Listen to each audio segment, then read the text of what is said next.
Oke, baik. Selanjutnya akan saya mencoba menjelaskan mengenai kapan kita menggunakan rebreathing partial mass dengan non-rebreather mass.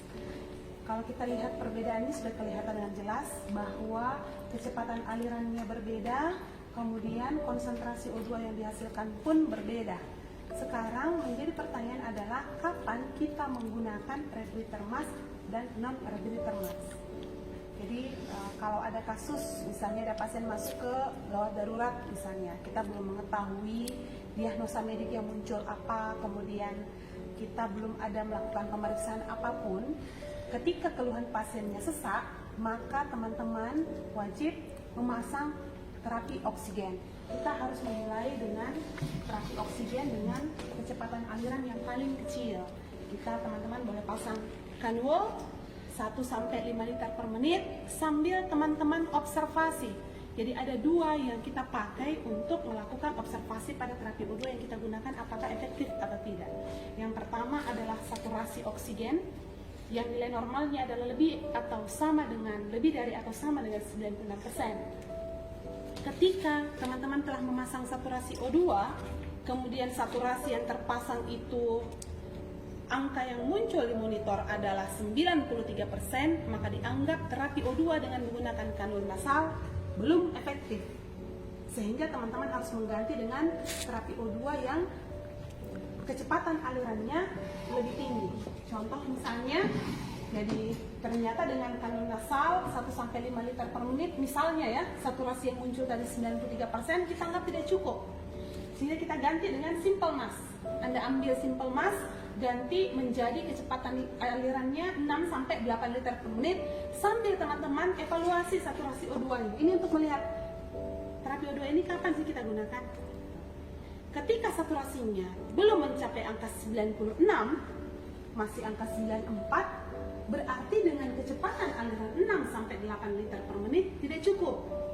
Maka teman-teman ambillah pada saat itu yang ada rebreathing atau non-rebreathing mass, Anda ambil satu, Anda pasang. Setelah Anda memasang, alat yang kedua kita pakai sebagai indikator bahwa terapi O2 kita cukup adalah analisa gas darah. Begitu kita sudah pasang rebreathing non-rebreathing mass, teman-teman cek analisa gas darah pasien. Seperti kita ketahui bahwa analisa gas darah itu ada beberapa item yang keluar dari pemeriksaan analisa gas darah. Yang pertama adalah pH, kemudian PaO2, PaCO2, ada base axis, plus minus 2,5, ya ada buku mengatakan 3, min 3 sampai dengan positif 3. Untuk terapi oksigen, teman-teman cukup memperhatikan nilai PaO2 dan nilai PaCO2. Nilai normal PaO2 adalah 80 sampai 100 mm/Hg, PaCO2 35 sampai 45 mm/Hg.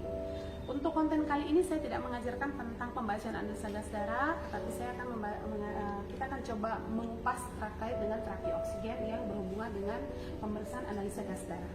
Untuk terapi O2 yang kita cek sebenarnya adalah PaO2 dan PaCO2. Contoh kasus Tuan A.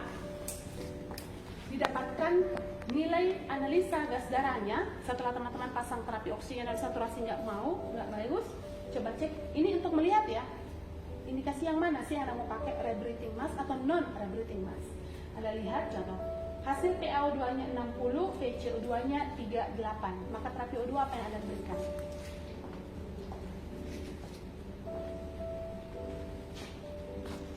Terapi O2 apa yang teman-teman berikan?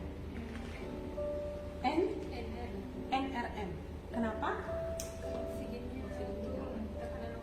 Tekanan parsial O2-nya lebih rendah ya. Jadi kalau kita lihat PaO2 normal atau menurun? PaCO2-nya meningkat atau menurun? Normal ya. Nilai normal di sampingnya. Jadi kalau bahasa untuk analisa gas darah pada pasien Tuan ini adalah saya kekurangan O2. Saya butuh menghirup kembali O2, tapi CO2 saya cukup. Maka yang Anda pakai adalah non-rebreather mass. Kasus yang kedua, Tuan B. Anda periksa analisa gas darah. Kita dapatkan hasil PaO2-nya normal, PaCO2-nya turun. Maka yang Anda berikan adalah terapi RR. Jadi bahasa untuk pasien Tuan D, konsentrasi O2 dalam tubuh saya cukup, tetapi konsentrasi CO2-nya rendah, sehingga saya butuh terapi rebreathing mask.